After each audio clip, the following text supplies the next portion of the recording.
네, 여러분, 안녕하십니까. 이재명 대통령이 이제 휴가를 마치고 복귀를 했습니다. 어, 지난 4일부터 닷새 동안 이제 휴가를 마치고 서울로 돌아왔는데, 후반기 국정 부상을 어떻게 했을지, 지금 이재명 대통령 앞에는 뭐 여러 가지 결정이 필요한 국내외 현안들이 산적해 있습니다. 이것들을 어떻게 하느냐에 따라서 앞으로 이재명 정권의 그 속성을 국민들 앞에 고스란히 드러내는 일이 될 것이면 물론이려니와 국내외적으로 앞으로 전국 운영의 어떤 방향타를 드러내는 그런 일이 될 것입니다. 지금까지 알려진 바로는 8월 25일, 그러니까 앞으로 열흘 뒤에 한미 정상회담이 있을 것이다. 그 날짜가 유력하다 그러고 있는데 날짜가 확정된 건 아니고요. 8월 25일, 그러니까 다다음 주 어떻게 됩니까? 다다음 주. 오늘이 8월 9일이니까 앞으로 2주 뒤 한미 정상회담이 있을 텐데 그때 한미 정상회담 때 이제 통상, 안보 여기에 관련된 대미 협상을 어떻게 할 것이냐. 이건 관세 협상 못지않게 아니요 어쩌면 그보다 더 중요한 그런 전략이 필요한 상황입니다. 7월 31일 날 미국과 관세 협상을 마무리했는데 그걸 두고 이제 이재명 정권은 뭐 선방했다 이렇게 자평을 내놓고 있고 외부에서도 고개를 끄덕여주는 그런 분들이 많습니다. 그런데 문제는 지금부터입니다.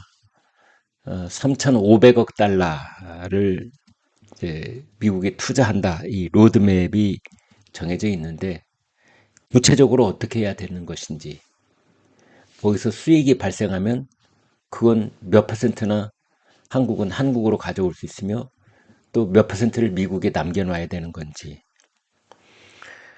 투자의 구체적인 내용 어느 부문에 얼마만큼의 액수를 배정하는 거는 한국이 주도권을 가진 건지 미국이 주도권을 가진 건지 그다음에 이 투자에 국내 기업들은 또 어떻게 역할을 하게 되는 것인지 등등 복잡한 문제가 한두 가지가 아닙니다.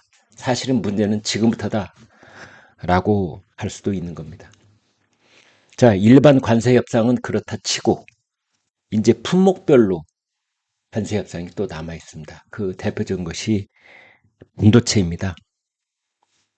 이제 우리 쪽에서는 최혜국 대우를 약속받았다 하지만 미국의 약속이라는 건 아무짝에도 쓸데없다는 것이 최근에 몇 가지 사례에서 드러나고 있는 것이 그것은 트럼프 대통령이 최종 결정에 달려 있을 때가 많다.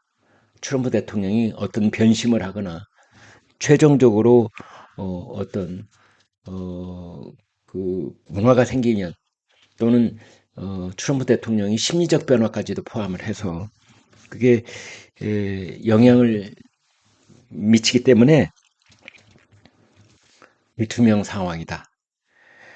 직접 회로와 반도체에 100% 관세 부과를 하겠다. 지금 이제 트럼프 대통령이 그렇게 얘기를 했는데, 우리 삼성전자하고 SK 하이닉스가 미국에 상당한 투자를 하고 있는데, 그렇다면은 이제 이 경우에 100% 관세를 면제받는 거기에 해당되는 것인지 아닌지 이게 복잡합니다. 이제 이런 것들을 이재명 대통령이 8월 25일쯤에 유력시 되고 있다는 한미 정상회담 때 어떻게든 결말을 지어야 될 그런 상황이다. 그 다음에 이제 국방비 인상 이 문제입니다. GDP의 5% 지금 그런 얘기가 나오고 있지 않습니까? 그 다음에 주한미군 역할 재조정 한미 동맹의 현대화. 이것은 주한미군의 역할이 대북 위협을 방어하는 데 있었다면 지금까지, 앞으로는 그것이 중국의 확장을 견제하는 쪽으로 옮아가야 된다. 이렇게 되어 있는 것이 한미 동맹의 현대화, 주한미군의 역할 재조정, 뭐 이렇게 표현되고 있는 내용입니다. 그래서 지금 미국과 중국의 패권 경쟁이 날로 격화되고 있는 가운데 이재명 정권이 국익 중심 실용 외교를 외쳐왔는데, 그것이 어떻게 구현될 수 있는지, 그것이 이제 이재명 대통령 입장에서 앞으로 1, 2주일 사이에 결정을 내려야 되는 그런 내용입니다.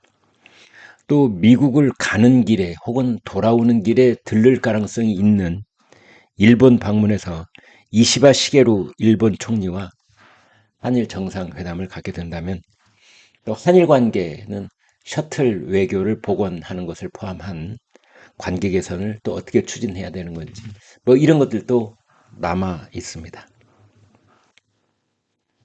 국내 상황으로 넘어가 본다면 이제 다음 주는 8.15 광복이 있습니다.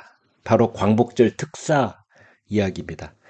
이재명 정권 출범 이후 첫 번째 특사 사면이라는 점에서 상징성이 적지 않은데요.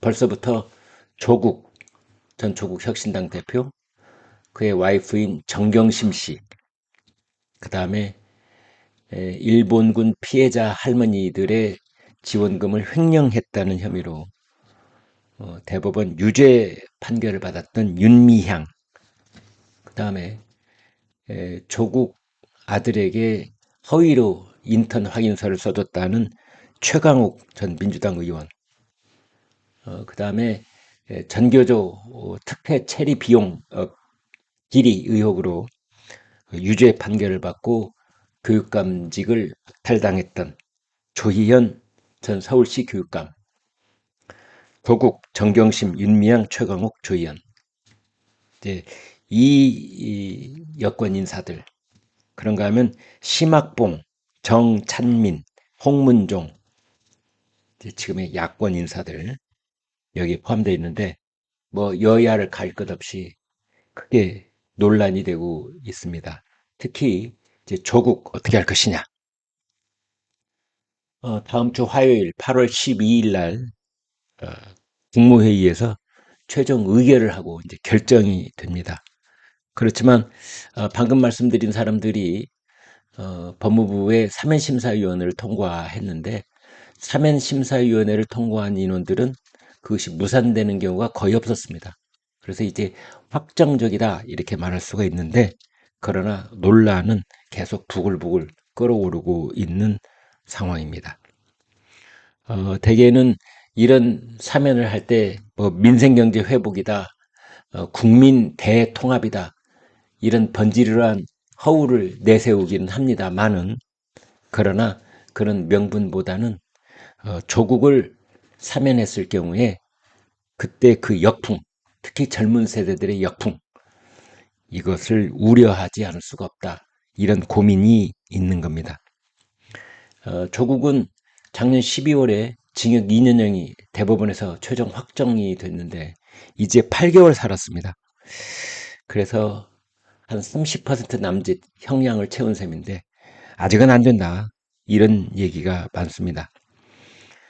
또 그 국민의힘 쪽, 야권 쪽의 전직 의원 3명도 모두 다 뇌물 혐의로 징역 4년 3개월에서 징역 7년을 선고받은 사람들이어서 여야를 막론하고 사면은 곤란한 것 아니냐, 이런 얘기들이 나오고 있습니다.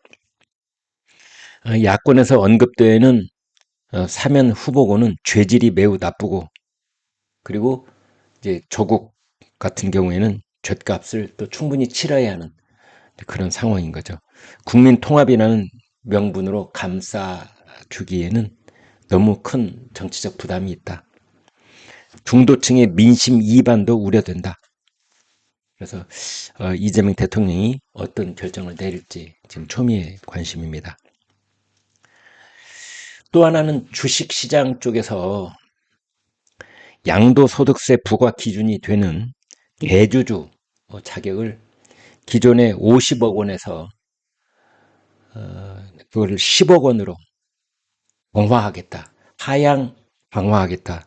이제 이런 세제 개편안 뭐 9월 국회에서 그걸 통과시키겠다 지금 그러고 있는데, 그러나 내일 일요일 8월 10일 열리는 고위 당정협의회를 통해 더불어민주당은 정부층에 최종 의견을 전달할 예정입니다. 아마 원래 50억을 그대로 유지하는 쪽으로 지금 의견이 기울어져 있다라고 하는데, 이건 역시 이재명 정권 입장에서는 매우 민감하고 부담되는, 이거 잘못 손대면은 주식시장이 지난번에 블랙 프라이데이 때 봤던 것처럼 급락을 하고 주식시장이 요동을 치고 개미 투자자들이 집단 반발을 하고 이런 상황이 벌어지기 때문입니다. 그 다음에 지금 도중에 낙마를 한 교육부 장관 후보자, 여성가족부 장관 후보자 후임 인사도 해야 됩니다. 그리고 지금 우리나라 중요 4대국 미국, 중국, 일본, 러시아 여기 대사가 공석으로 있습니다. 이 대사 인선도 해야 되는 그런 상황에 놓여 있습니다. 뭐 여기까지 하겠습니다. 여러분 구독 그리고 좋아요 부탁드리겠습니다. 고맙습니다.